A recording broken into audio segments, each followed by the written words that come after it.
جی ناظرین، ملک محمد احمد خان صاحب ہمارے ساتھ موجود ہیں، اسپیکر پنجاب اسمبلی۔ آج الحاج میاں فدا حسین بھٹو صاحب کے پاس آپ افطار پارٹی میں آئے ہوئے ہیں، ہم بات کرتے ہیں۔ السلام علیکم سر۔ جی وعلیکم السلام۔ کیسے ہیں سر آپ؟ ٹھیک ہیں؟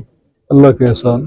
میاں فدا حسین صاحب کے پاس افطار پارٹی پہ آپ نے وزٹ کیا ہے، آپ کو یہ علاقہ کیسا لگا؟ اس بارے میں آپ کیا کہیں گے؟ دیکھیے، میاں صاحب کے ساتھ تو ایک بڑا نیاز مندی کا تعلق ہے، بڑے بھائی بھی ہیں، رہنمائی بھی کرتے ہیں، اسمبلی میں ہمارے سینئر کولیگ بھی ہیں، اور مجھے بڑی خوشی ہے علاقے میں ان کی اس حلقہ نعمت میں نے دیکھا ہے کہ ان کی بڑی لوگوں کے ساتھ بڑی اچھی وابستگی ہے، بڑی محبت کا رشتہ ہے، اور مجھے یہ بھی دیکھ کے بڑی خوشی ہوئی کہ یہاں پہ مسلم لیگ کے دور میں بڑے شاندار ترقیاتی منصوبے بھی چل رہے ہیں۔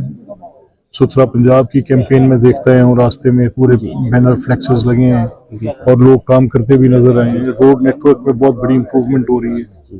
یہ بڑی خطیر لاگت سے ایک منصوبہ بن رہے ہیں جو ہیڈ سلیمان کی اور یہ سارے ایریے کو کور کرے گا۔ یہ 8 ارب روپے کی لاگت کا منصوبہ ہے، اس سے پورا علاقہ مستفید ہوگا۔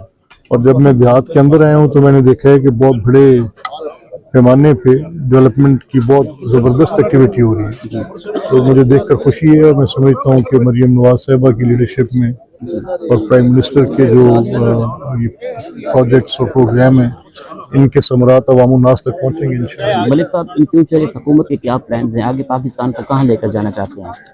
دیکھیں، اس حکومت کا تو ایک ہی مجھے 1 پوائنٹ ایجنڈا ہے، اور وہ ایجنڈا ہے کہ پاکستان کے اندر پولیٹیکل سٹیبلٹی آئے، اور اس کے ساتھ یہاں کی جو اکانومی ہے، اس کی معیشت کی سمت درست ہے۔ یہ دونوں چیزیں آپس میں جڑی ہوئی ہیں اور لازم ملزوم ہیں، اور حکومت دن رات اپنی محنت کر رہی ہے۔ سر بہت شکریہ، تھینک یو۔